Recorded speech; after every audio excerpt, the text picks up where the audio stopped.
to the Extra Point Show. We have got a fantastic second episode for you today. We have, of course, the Commissioner Rasp here to talk through the league, talk through his vision and his plans for the RFL before we go into and break down some of the amazingly crazy trades that have happened in the past week.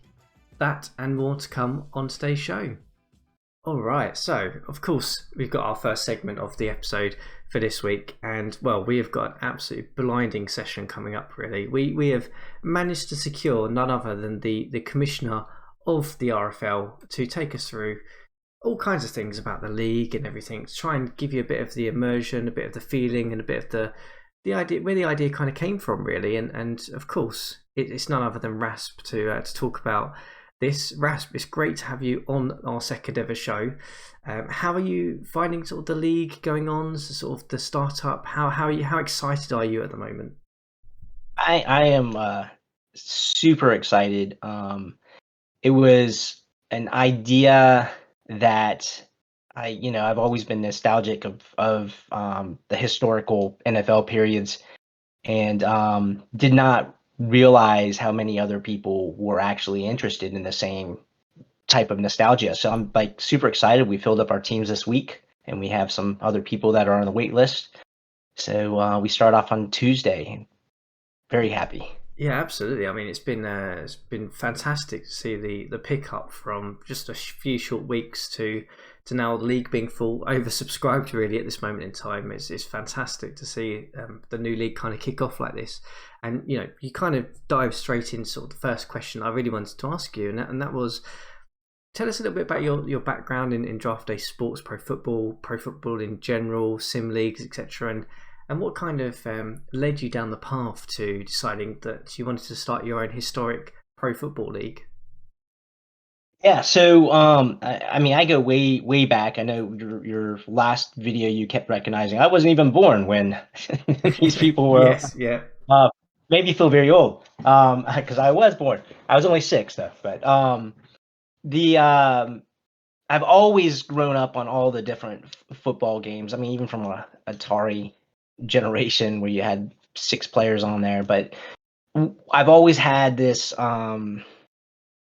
notion of coaching, as opposed to being the arcade player where you would control the players, etc. I've always liked to call the plays and do the GM type roles of selecting players and drafting and free agents, and all that other stuff has always appealed to me more. And so out through the generations of games that came through, I was pretty happy to find draft day pro football. And I've been playing it for a while as a single game. About 5 years ago, I joined a smaller league and a larger league, where I cut my teeth in the league aspects. And it was kind of a fluke that I'm actually in commissioner in a separate league, where it just kind of fell into my lap. And that's where I realized it wasn't as hard as I thought it was going to be to do it. And it's just been something that's been eating at me. Yes, I've always liked the NFL and the historic periods of time. I'm really looking forward to the 80s, when Joe Montana is actually 79, but starting at the Joe Montana era, Barry Sanders, Eric Dickerson, Marino, Rice, I'm looking forward to all those drafts. And, it's speaking to various people and hearing other people having similar interests.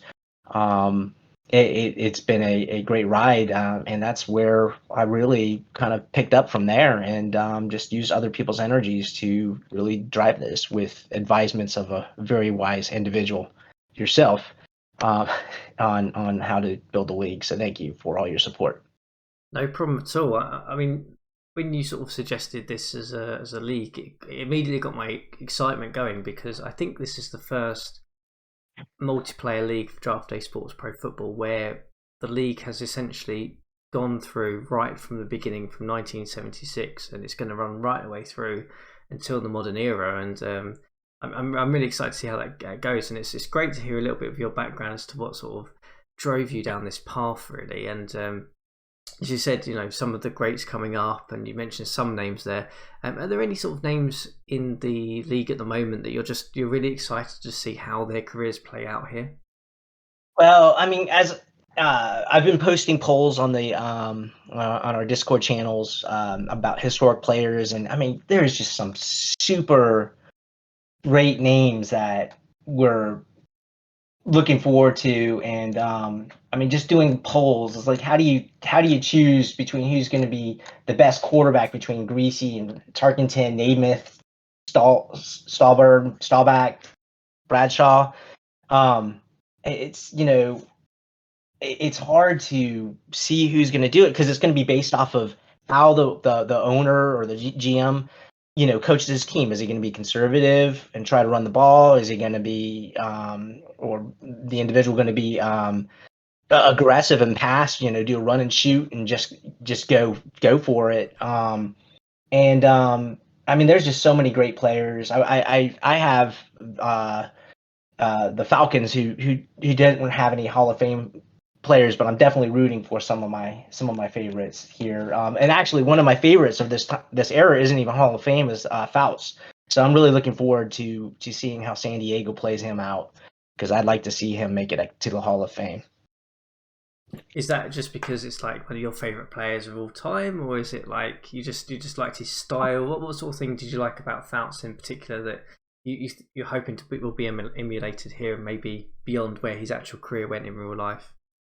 Yeah, so he was a gunslinger, and I mean, I remember some of my fondest games watching it, when as kids. I mean, one of the best games I've saw was the Dolphins versus, Marino versus Fouts, and that was just a gun show between the two. And I've always been a Dolphin fan, but San Diego has always been near and dear to my heart, and Fouts was one of the main reasons. Just as a kid, I just always loved hearing about him and watching it. He always put up good numbers and was exciting to watch. And I'm hoping, they didn't make it to the Super Bowl, so he never made it to the Hall of Fame. And man, I am rooting for San Diego, so don't disappoint me, guys. Yeah, I mean, you just mentioned some of the absolute legends in this era. I mean, as I said on the last episode, even going through some of the players, I don't necessarily know all of their career, but I know they're Hall of Famers. I know they're really really great players because they always appear in some of the the throwback films on the NFL websites or on various games on the Super Bowl, etc. There's always playbacks to legends of those teams, and some of the names that here always do appear, and it's going to be really interesting. And I mean, that's obviously one aspect of it, and the other aspect I think is worth talking about is a little bit in terms of the financial system and how you've tried to set that up as well. So obviously everyone who's in the league will see that the financials are very much set on that realistic era as best you can possibly do. But just give us a bit of a flavour as to why you decided to go down that route versus maybe just doing a modern style, salary cap and contracts, etc. Salaries has always been something that's been super difficult to manage in the especially in the multiplayer leagues, and there's a fine balance between the salaries and too much salary, too little salary. You want it to be competitive, so people can't just collect good players, and there's some competitions in the free agent markets when you're doing signings and things to that effect. But you also want to be able to allow the owners to grow their team and have this core of players that they grow up with and are proud of, that mentor and get up there. But kind of going through the simulations and stuff, at first thinking that it might not be possible to do such a low salary cap. So back in the 70s, their salary cap, the team's caps were $3 million, right? In most leagues, or all the leagues that I'm aware of, a $3 million would be a single player on their team. And so kind of going through some of the research and looking at, what were the top players in each of the positions and trying to do salary cap emulations on that. And then also evaluating how various positions can be switched, like a tight end can be switched to a wide receiver. And if you just use a tight end as a blocking tight end, it probably isn't going to be a huge amount of expense. But if all of a sudden that tight end is a receiving tight end moved into wide receiver, then there's, loopholes to different things on how people do things. So really, we took a strong consideration on how we looked at each of the player positions, the salary caps, and we ran through several simulations trying to see how this would play out over the course of the years. And it turned out actually working quite well. And so we're pretty happy with that because I really wanted to get close to what the NFL of the era was, which was $3 million. And so we were able to really key on top of that and keep the minimum salary of what it was back in 1976, which was extremely low. It was crazy how low it was. But as we move forward, we'll be looking at, as the salaries increase in the NFL on a year-to-year basis, probably starting in the 80s. We'll have to look to see how we change that to match what's out of that era. It's still kind of open on exactly what we'll do there. Some more research needs to happen, but we want to make sure it's friendly to the owners, of course, when it does happen. Yeah, of course, and I think that also worth reflecting on the size of the squads as well. Very era specific in terms of the sheer number of practice squad personnel that you can have. I mean, that was something else I know that you was particularly keen to have replicated here in the sense that these guys had huge squads because players were really cheap, and there was always players injured, having career injuries at this era, and the practice squad size that you've started with the RFL is very much reflective of that. Yeah. So we were stuck with 40 active roster. Eventually, we want to have 58 people on a team. In the NFL, they moved to 53 players later in later years. And as they do such, we still wanted to allow a small amount of practice squad players. So we kept a very large practice squad team of 18 players. So it always will equivalent to 58 players on your team, but 40 can be active. And so in doing so, we added in back, which most leagues have removed. We added back the free agent, in-game free agency, practice squad scaling, not free agency, as part of the free agency, I guess. Most online leagues are doing it out of game for various reasons.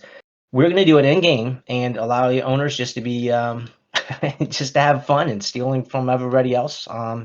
And we'll see players go back and forth between different teams. And it should be an interesting season as we kick off. Yeah, I already had some steals this week. exactly. I think what I think is really fascinating about that is in the sense of, if you think of it from an immersive point of view, in terms of if you're trying to replicate this era of the NFL or American football at that time, you had small squads. Most of those guys were obviously paid fairly well at that time, but the practice squads, it was cutthroat. I mean, you guys were living paycheck to paycheck almost in terms of some of these practice squads, and they would go from different teams and bounce around just to try and make ends meet. And I think it's going to really replicate that in the best way you can in draft day sports pro football. So it's going to be fascinating to see where someone maybe steals a practice squad player and he plays and actually does well, and likewise a guy gets dropped and gets claimed by the practice squad. I think there's going to be all kinds of crazy antics there, and owners going at it with each other. It's going to be great to see. And we kind of talked a little bit about it in terms of you talking about the direction of travel for the player sizes, squad sizes, and the salary cap. But in terms of where you see this league going, obviously at the moment it's very much starting point 1976. But obviously moving forward, you've given a flavour for some of those things. But what other things are you kind of thinking about in terms of your vision for the league and where you want to try and take this forward? It can be from technical point of view, that's some stuff we've talked about, or maybe just a more philosophical point of view, really, in terms of where you see the league going and what sort of community do you want to create here in the RFL? Yeah, so I'm really looking for the vision is really looking for that nostalgia of where the NFL is, and in some aspects, I really want to try to emulate where the NFL was going. Obviously, roster, as we go through and draft year to year, different teams are going to win or lose, and depending on what they do, they're going to have different strategies and they're going to pick different players, and so the players from year to year are definitely going to change. So the roster in 1977 is definitely going to be different than what the roster was in real life. But we're trying to, I guess there's two aspects of it. There's a structural aspect of the game, of the NFL structure, and then there's a cosmetic aspect of what was in the NFL as well. So the structural aspects are, as a team moves from division to division, or as expansion teams come on, we want to stay with that structure. We want to maintain schedules. We want to maintain expansions. We want to maintain where teams align in the various sub or divisions, if you will. And this allows us to maintain historical draft classes and historical salaries, historical schedules, etc. And then there's the cosmetic aspect, because we also want to make sure that players feel like they have some, or the owners, if you will, or GMs, have some sort of agency within this. So, for example, if it was the year that we want to move, Baltimore Colts to Indianapolis, and the Colts owner decides, you know what, I don't want to move to Indianapolis. I want to stay in Baltimore because I grew up with Baltimore Colts, and that's what it always known to me. Or Houston Oilers. I don't want to be the Texans. I want to be the Oilers. And we want to allow that for the individuals as long as it stays within the theme, within the feel of the NFL, because that's them changing history of what's happening in the NFL. So the vision is really just for the fans of NFL that are looking for each of the seasons, looking forward to some of these players that are coming up, and how they compete, and if what they would have done if they were the owners of these NFL teams throughout history. Yeah, and I think it's a great to sort of present that vision out in terms of just broadcasting it to anyone who's watching this, listening along. I think that's one of the great things, that if you are a owner, or you're an owner that takes a team that does go through some crazy relocations. We all know the NFL for its history has made some unbelievably crazy decisions to move teams around and back and forth, etc. And you can be the one that says, actually, no, I don't want to move my team to that particular location, or change my name to that particular name, or whatever it may be. So it's great to see that there's going to be that flexibility going forward. I guess thinking about sort of the community and sort of the feel, and how you want sort of the league to sort of run and interact, have you got any sort of vision for how you want to see that kind of play out? You've mentioned, obviously, you've been in a whole range of leagues, some smaller ones, some bigger ones, and what sort of learnings have you taken from that and tried to put down in the RFL? Obviously, I want to, and any owner or any commissioner of any league wants players to participate and banter each other, celebrate victories, put their game faces on, those type of things. And so we're going to encourage that through different ways, through polls or different things, and just having some people that are passionate about football and passionate about their teams, and trying to maintain this passion, these owners that are passionate about these teams. I think that's extremely important. But as far as kind of, that's a cultural aspect of this league. Also, I want it to be more of a friendly league, as opposed to me coming down on the players and saying, no, this is the rules and these are whatever. We're going to be listening to what the owners have to say. We're going to, we've already made one change. Somebody had challenged one of the rules in the rule books. We didn't push back and say, no, that's what the rules were. It was a good idea. So we decided to suspend the rule, and we'll let it see how it plays out for the year. And if it doesn't break anything, then no harm, no done, no foul. And, it's better for the league and it's better for the owners. So we really want to get that participation and that feedback back from the owners, and let them have fun with this league too. We want it to feel like it's their league, not my league. Yeah, and that's a great thing to kind of to land out there, is in terms of happy to take direction of steer on things, and really just try and live it with everyone else, really, and see where the twists and turns take us through this RFL. And I'll be here documenting it through these various videos. Obviously we'll see it in the Discord server, and it's going to be fascinating to see how that all works together. I mean, I guess the final sort of set question that I had for you, before we dive into some of the owners' questions that they gave me, which will be a bit more of a quick fire theme, in terms of surprises that we can share with the GMs, Is there anything that you can sort of give us in terms of hints of things coming up or things you're thinking of that maybe will get them get excited either for the season or for the off season or whatever it may be? Yeah. So one surprise we dropped on the owners earlier last week. We introduced the concept that's I think is unique to this league, where we're allowing the owners to not only change the name of the player, their coaches, if they want to, they want to have a historical name of the coach. All right, we'll do that. But we're also allowing them to actually change the profile of the coaches so they can have a focus and set a focus for the profile, which matches more or aligns more to the players' not players' handbooks, but playbooks of the owners. And so each year they'll be able to change a different coach to set those things up. Other things, we'll have some interesting things that are happening in the draft. As we're going to have introduce some random sleepers that are out there to encourage people to pick up those late round picks. Because who knows, if you pick up the right player, you just might be able to have somebody that is a lot better than you ever anticipated. So we're excited for that, and how we're going to massage some of the attributes of some of the players to add a little bit more life and flavor into our drafts. We're I lost my train of thought. So we got that. We got the 3 million. So that was one. Another thing we're going to be introducing is some tools. So as we go through, I'm going to be looking or asking, for feedback on what type of things that would help the players out. A lot of times everybody has these secret spreadsheets and things that are working behind the scenes.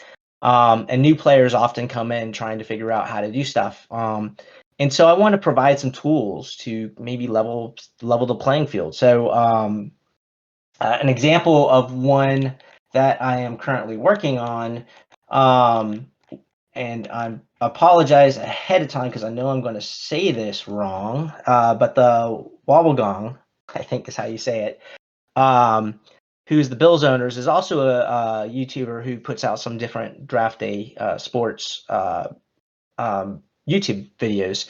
And one of the videos that he sent out was strategies on how to do blind drafting, and look at rookie attributes. And so he had some ideas, an example spreadsheet. So I'm working with him or putting together a Google sheet that you can copy, and as an owner, you can then use it to help manage your drafts. And so I'll be looking for that type of feedback for other players of what they'd like to do. Maybe it's salary management, or some other things. But those are some examples of things that we will be doing too. Great, that's great to hear some things already in the work in terms of adding to sort of making things life easier for some of the owners, but also in terms of adding some additional things that maybe will make this league really unique on itself as well, which is great to hear. So that's the set questions. That's the ones that I gave you in advance to kind of prep for and have a little think about. Of course, it wouldn't be a live show, a live recording, if we didn't take some questions from some of the owners who they've sent to me and put you a little bit on the spot, because that's always fun. fun for me, maybe not fun for you. So I guess I'll try and break it down to sort of 3 real questions that we've had, because I think we've covered quite a lot about sort of direction of travel for like finances, and a couple of people talking about some of the coach changing the logistics thing. The first one I've kind of got in, which I'll try and summarize, is basically a couple of people have been asking about awards and what's the plan for awards, because obviously, as you mentioned, there's been some polls about maybe players who they think will be in the Hall of Fame or perform really well this year.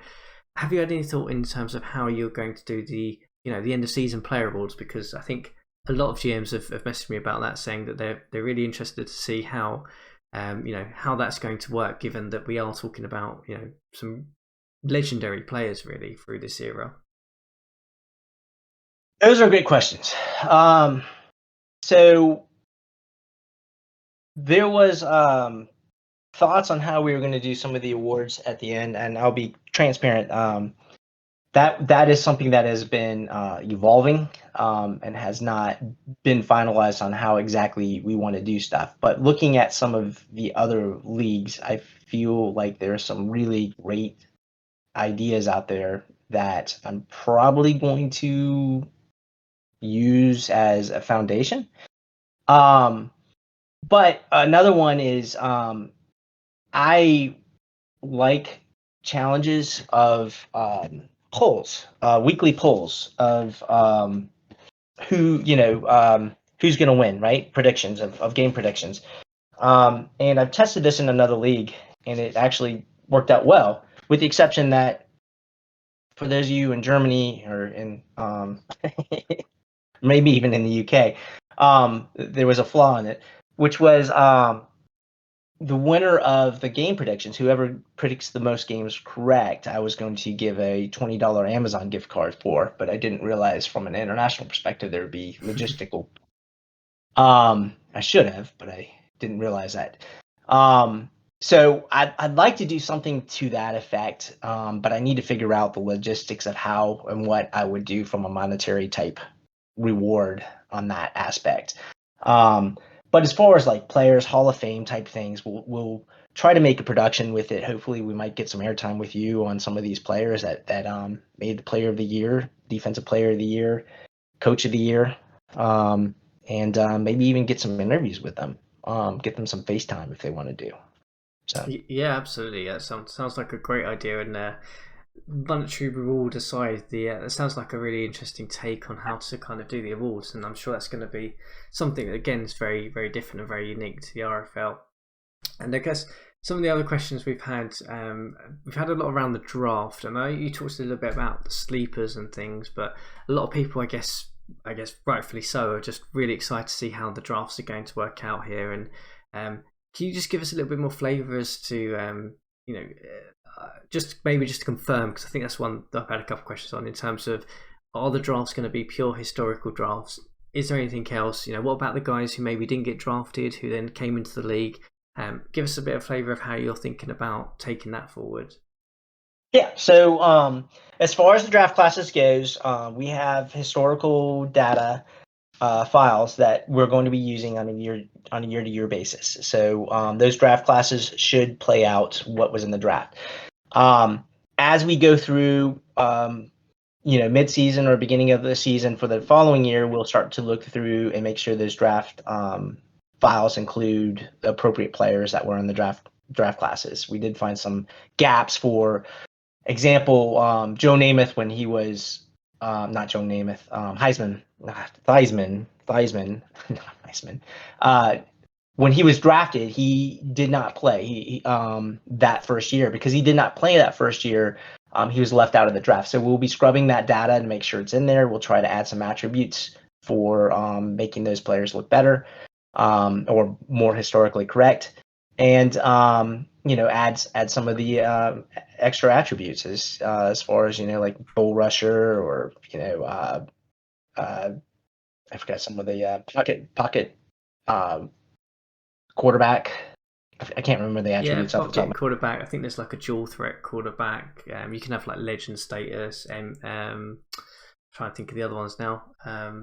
there's a lot of them. There is a There's lot. like Yeah, there's like 40 something of them, and I don't know why I just came blanked out on it. But so kind of as far as that's what's going to be coming up from the players, I do want to make sure that we have those players available preseason for people to be, or postseason for people to be able to see it. I don't want to wait till the following season for those to be put in place, and then they'll have to guess at who's going to go what.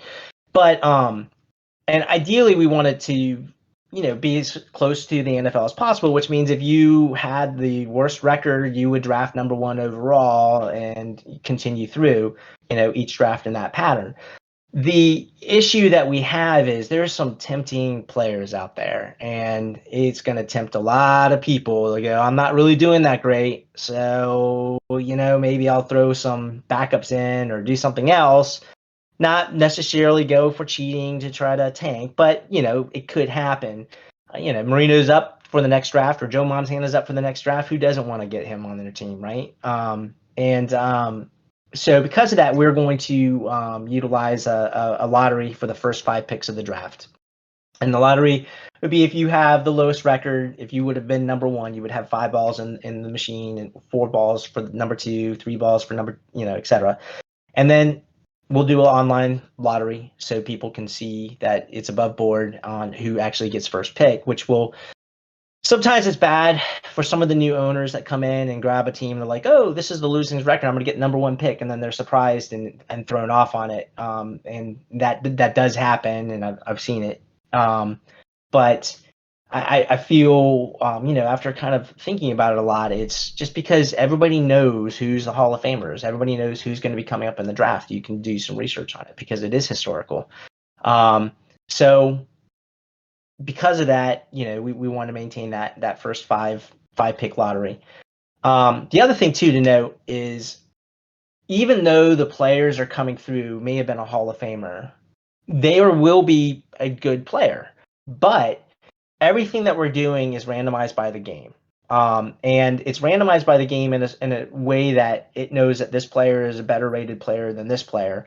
But the ability scores is rated. Their soft attributes like work ethic, team player, leader, those are different. And so because of that, even though you're picking this great player, it doesn't necessarily that means it's that Hall of Famer is going to translate into a Hall of Fame player. It also, depending on what your style is, if you pick up a really great running back and you throw the ball all the time, it's not going to make it the Hall of Fame, or the other way around. So that's kind of how the randomization of the player data goes through. The next aspect of the question, I think, was how are we actually going to do it? And so essentially, watching some other leagues, I feel like there's some wisdom out there because drafting is notoriously slow. Off season is notoriously slow. It can be really exciting, but it can also be really painful. And that's where you lose a lot of people. And so you want to try to maintain some sort of cadence as you're going through. There's a balance between too slow and too fast. If you do it too fast, then people are going to miss opportunities like being able to trade the first round pick. If you do it too slow, then people are just going to drop out, or you're just going to hear a lot of people complaining about how slow things are because you're waiting 24 hours for a pick. So the way we've decided to do it is the first 3 picks are going to be live picks, where you will have a certain amount of time to pick for each of your picks. 4 through 7 will then be in-game list that we do. And so the in-game list will go fairly quickly. The first round will give a little bit more time than the second and the third round. But that kind of maintains a little bit of balance of being able to kind of move the draft through. And also when I've been in leagues that are 1 through 7 and you're picking every single round, you see less and less attention as you're getting to the later rounds. And that's where we're going to introduce some sleepers for some players that will bring to the attention of the owners a little bit later as a surprise.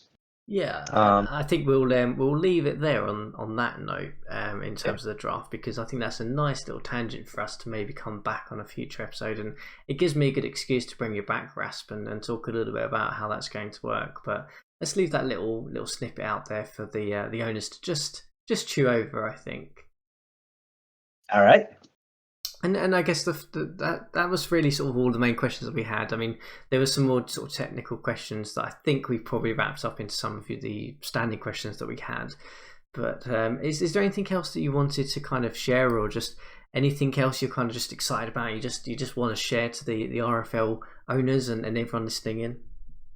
Well, I mean, so one of the things is, I mean, if you're an owner and you're watching what's happening in the trade rooms, there's some pretty historical trades. For example, Walter Payton is no longer a Bear, and all you Bear fans out there are gasping right now, going like, "What?" There was a big trade with Walter Payton for that. There's some other historical players that have been changing hands, but one of the biggest things with the not historical, forget it.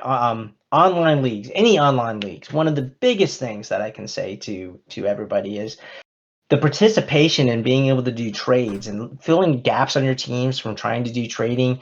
Working the free agencies and the practice squads. those are the aspects of the games that really brings it to life and really makes it fun and brings that immersion to you as the owner. So please, like, just jump in there and don't be shy. Yeah, absolutely. I mean, I'll probably talk about some trades on the rest of the show. But I mean, if you want to stay and talk trades, you're more than welcome to talk some trades with us. If you just mentioned Walter Payton there, but there has been some absolutely amazing ones this week. Just in terms of the players being moved around is just fascinating. But give us your view on Walter Payton. So obviously the Bears traded him away, and they picked up Jim Hart, Jim Otis, Steve Jones, Tom Braheny, and Roger Werrily. I absolutely killed that name, but basically it was like they picked up several players who are probably starters for them. But what's your take on that? I mean, that's you moving like arguably one of the league's best running backs in that transaction. Yeah, it's going to be interesting to see the. So there's two aspects of it, right? So one, the Bears I think really made out pretty well with Jim Hart, um, and bringing a quarterback to them, some decent running backs that can run the ball on a good average run. They're not Walter Payton, but and improve their defense by adding the free safety. Um, but I think, I'm watching some of the trades and some of the moves that the Cardinals have done. They really have stripped the Cardinals out, and so it's going to be interesting to see how heavy he can weigh and how far Walter Payton's going to be able to bring that team. So I'm looking forward to seeing what he does with it. I also know the owner from other leagues, and he is a traditional run and gun owner who likes to pass the ball. So I'm going to be really interested to see what he does with a running game. Yeah, absolutely. I think it's going to be fascinating. I mean, I don't know the owner very well, so we'll see how it plays out for the Cardinals. But if you want a statement trade, if you are an owner coming in, you want that statement move to say, look, I am going to try and do my best to try and make this team better this year. That is one of the trades that will stand up there. Really, I mean, I talked last episode about the Carmichael trade, and I thought that was an awful lot in terms of future assets to give up. But yeah, we'll certainly see how that Cardinals team will do with Payton in the running game there. Fascinating trade, and probably the biggest trade we've had this week, in my opinion. And it was great to get your view on that one. And it was obviously great to get you on the show today to talk a little bit about the league and direction of travel and your passion that you're going to try and bring into this RFL league and see how it goes forward. And we'll obviously have you back on in the future, probably to talk about some of those little snippets of surprises that you've got coming up in the league itself. But it's great to have you on, Rasp, and I'm sure we'll be following the league with great interest. Well, thank you for having me, and good luck with the rest of the show. I appreciate it. Thank you. Okay, so we've just obviously heard from our Commissioner Rasp a little bit about the league and the goings on and his vision and strategy for it, but we did end up talking a little bit about the Walter Payton trade, and of course that was just an epic blockbuster and worthy of discussion. It was great to get Rasp's opinion of that transaction, but the RFL has not been asleep during the week. There has been a lot of other transactions and trades that have happened, and let's try and break some of them down, because we have got one massive blockbuster to discuss and a couple of other moves I think are worthy of just attention in the build up to that pre-season and training camp. So you can probably see on my screen at the moment, the one that I'm sort of referring to as the blockbuster trade is of course the Philadelphia Eagles sending Harold Carmichael to the Cowboys for three first round picks. Two of them are the Cowboys and one is obviously the Packers deal that they managed to get in the previous transaction that we talked about, where they sent away Too Tall Jones, I believe it was. Let me double check that. Yeah, so Too Tall Jones in that transaction. So essentially what Dallas has done here is they've decided that rather than hold on to those first round picks they acquired in the Green Bay transaction, they have flipped one of them and their own first round picks to acquire Harold Carmichael. And of course, Harold Carmichael is currently one of the best wide receivers in the league. He's got phenomenal speed, hands, agility, not bad strength as well. Actually, he's obviously got decent height, 6'8", so he is wherever he would end up in the league throughout the rest of his career. He is going to be one of the best wide receivers that is available, just because of his height and all those ratings that he has. He obviously also can play tight end, which is really key. So you can run him in different sets of receiving options. But for Dallas, he is fundamentally their best wide receiver, and probably quite comfortably their best wide receiver at the moment in terms of speed, hands, and agility, which is sort of the key ones that you want. Now, they obviously had Drew Pearson, who is a good receiving option, but it was clear that the reason why Dallas decided to make this move, they are looking to try and be that dual threat offensive, powerhouse, and really combine that with their great defense that they have to be a contender this year. And they felt that Carmichael was a piece that they needed to get them over the top, and they've made that move very early on to do that. Do I think sending away 3 first-round picks for a wide receiver is the right move? On my reflection, probably not. Despite the fact that Carmichael is locked down for 5 years and he is a good age, and we've talked about his ratings, I do think that's a little bit pricey to give up, especially when you've just made out like a bandit in the other trade, in my opinion. So it'll be really interesting to see how this Dallas team does, and whether Carmichael is that piece that puts up really great receiving numbers and really puts them over the top. I'm not sure whether that will be the case, and I always worry when teams trade multiple first-round picks, even if it is their own, because you never know what's going to happen. Injuries, issues, playbooks, all kinds of things can happen and can cause all kinds of challenges for a franchise. So very risky move in my opinion. I'll be watching though to see how Dallas does and whether they can take Carmichael and obviously be a contender. But on the flip side of it, you've also got the Eagles, and the Eagles, I think it's fair to say, are not near competing this year. They've got a whole host of issues and challenges to try and address. I mean, this team is pretty much in rebuilding mode.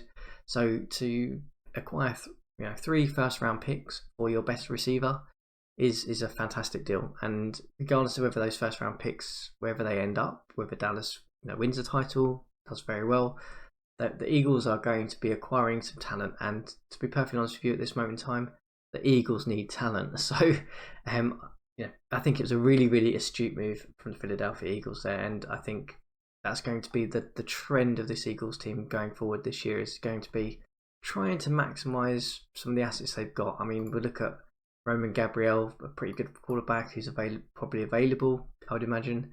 Also likes of Bill Berge, who is just an absolute monster linebacker, probably looking to try and move on from him as well, and look at that longevity of the Eagles franchise versus trying to retool and compete now for a little gain at this moment in time. So that kind of gives a bit of a summary of what I think was, in my opinion, was the other blockbuster deal that was discussed and happened over the past week or so. But it wasn't the only deal. Of course, we need to talk a little bit about some of the other transactions that did happen. And where should we start? I mean, let's talk a little bit about the Falcons and the Chargers deal to begin with, and just explore that transaction. So the Falcons sent away Jim Mitchell, Ron East, Tom Nobles, and in exchange for Ron Singleton, Mike Williams, and a 3rd-round pick. So always a good thing when you pick up a bit of a draft pick. You never know what's going to turn into. I mean, a 3rd-round pick is good because it's more than likely you'll get someone in who will fit your rotation. And we all know the Falcons are going to be pretty much struggling this year in terms of their talent and depth. They're not going to be competing this year, so acquiring a 3rd-round pick is always good. They obviously picked up a couple of other pieces. I mean, Ron Singleton, I think, is probably a slight upgrade over the likes of Brent Adams. So he's probably going to be starting. Means that Brent Adams is probably going to be benched or moving on, I would imagine. And, gives them a little bit of a nice young tackle piece they could look to develop there.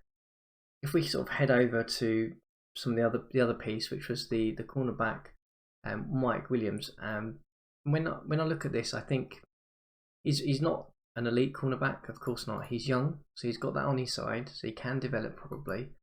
but it means that the Falcons can probably run some more different types of defensive formations with some backs involved, and I kind of see him probably being a rotation piece in that, really. So realistically, on the nuts and bolts of it, the Falcons have acquired a couple of young pieces who may turn in to be good starters. They may not. It's a bit of a 50-50 with them. The third round pick is certainly a nice little bit of an addition. But when we talk a little bit about the Chargers in particular, we start really talking about the real player piece, I think, in this. And in my opinion, it was Jim Mitchell. So let's head over and talk a little bit about the tight end Jim Mitchell.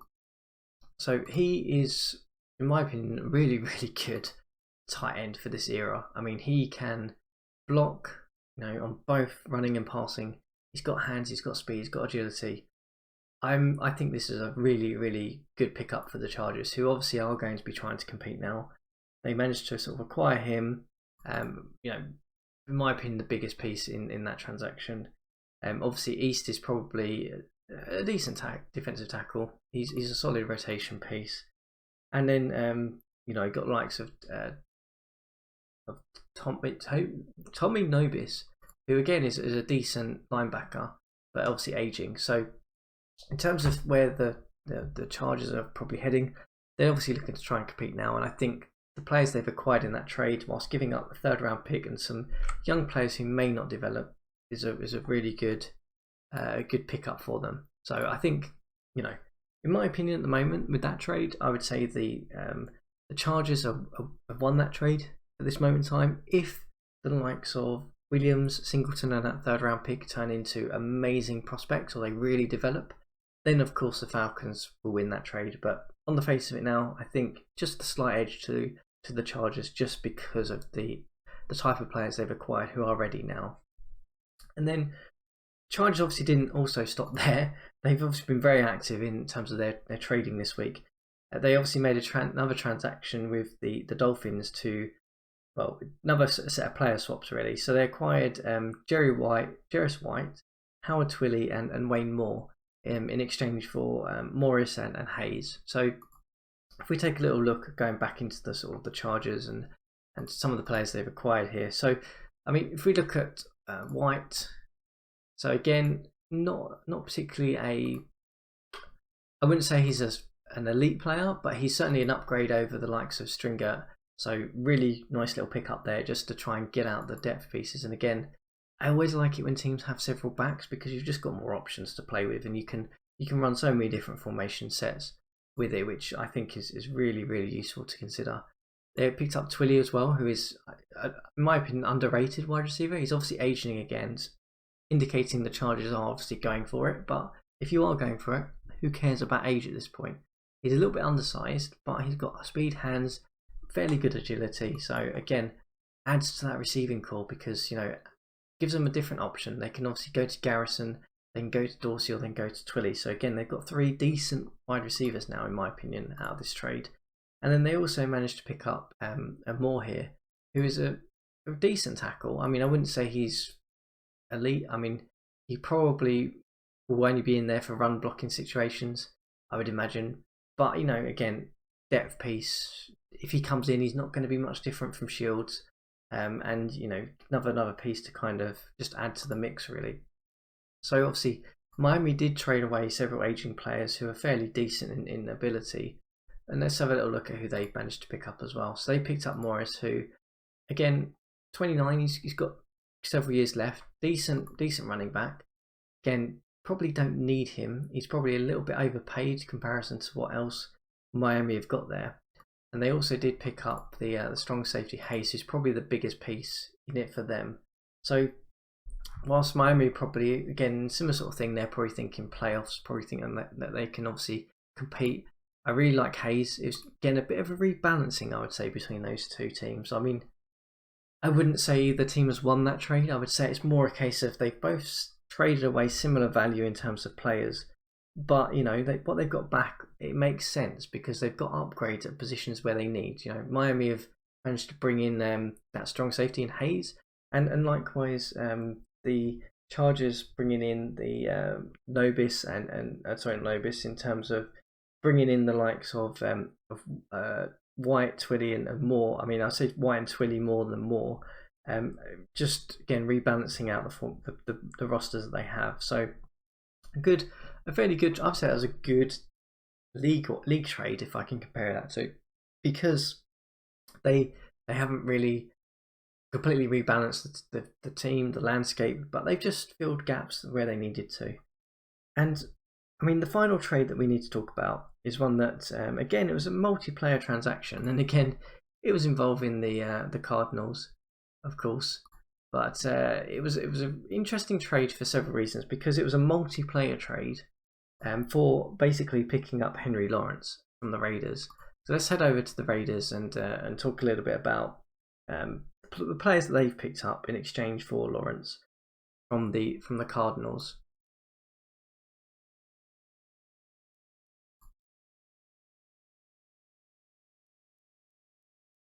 So, I mean, obviously, we'll talk a little bit about Lawrence in a second.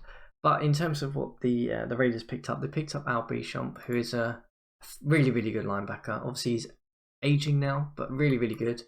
That linebacking core is just phenomenal, to be perfectly honest with you. If I was playing the Raiders now at this moment in time, I would be absolutely terrified of this linebacking core. They've got speed, agility, tackling everywhere. Bichamps, Hendricks, I mean, Filippiano. If we haven't even talked about like any of the other guys, but that linebacking core, those three guys there are just going to really, really cause problems for people. And it summarises the Raiders' strategy and style and emulates that era as well for them. So it's going to be great to see how that goes. We obviously picked up Jankowski as well, who is a fairly decent defensive end.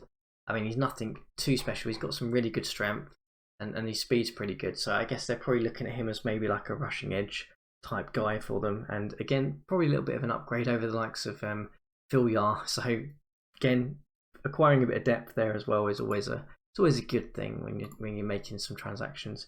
And then picking up Oates, who I don't necessarily know whether he's going to probably start for them. Probably be a mix between Oates and Vela, depending on run or pass situation. I mean, I'm not a massive fan of Oates and his strength. He's got age on his side, so he's locked down on a cheap contract, but he's more of I would say he's more of a filler in this transaction than anything else. And then of course we need to talk about the Cardinals, who did send away multiple players in this transaction to acquire probably the biggest piece in this transaction. So let's talk a little bit about Lawrence and what he might be bringing to the table for them. So, I mean, on the face of it, you'd probably say that they've given away a lot to pick up a 25-year-old tackle who, on the face of it, maybe is just elite at one particular type of blocking style, which is of course run blocking. But we all know run blocking is pretty essential in this era. So I think they're probably gambling on the fact that if they add him to some of their personnel that they already have, which is obviously they've moved Walter Payton on, but because they obviously probably don't have that elite running back now, they're probably relying on a little bit maybe of that offensive line getting some of those gains for them. And I mean, probably why they've made this move is because they feel that is going to be, it's going to be an emblem of their style really going forward.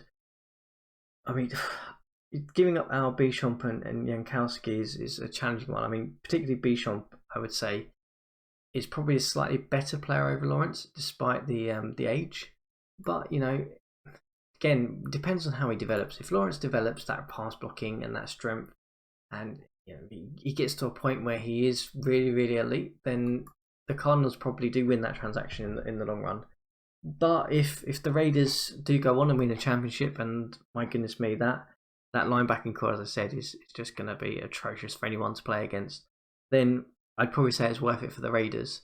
And to be perfectly honest with you, I always naturally lean with within any trade with the teams that maybe acquire pieces that actually are already there and already developed, just because there's always that question mark as to whether a guy is really going to get to that end, fulfill that potential, and you never quite know. So I would say the Raiders probably are looking at this one and smiling and saying, we've basically got a tackle back who is probably not as good as Lawrence, of course, but he will fill a gap, and we've actually managed to turn that into the most ridiculous linebacking core the league currently has. So I'd probably give this edge to the Raiders. But on talent-wise, Cardinals did pick up a decent player, I would say. And Lawrence and Deardorff are going to be really, really interesting set of tackles to play with. And we'll see how that one works out. So that kind of brings us to a close of the episode for this week. It's been great to join and talk a little bit to the Commissioner Rasp through this episode, recap some of your trades, and I'm sure there's going to be many more trades after the training camp sim and preseason as teams start to feel needs and start to make moves. And there's a lot of great players on the trade block at the moment, so I'm sure there's going to be a blockbuster or two to discuss over the coming weeks. But until next time, best of luck for training camp, everyone, and I'm sure we'll be back to talk about preseason results.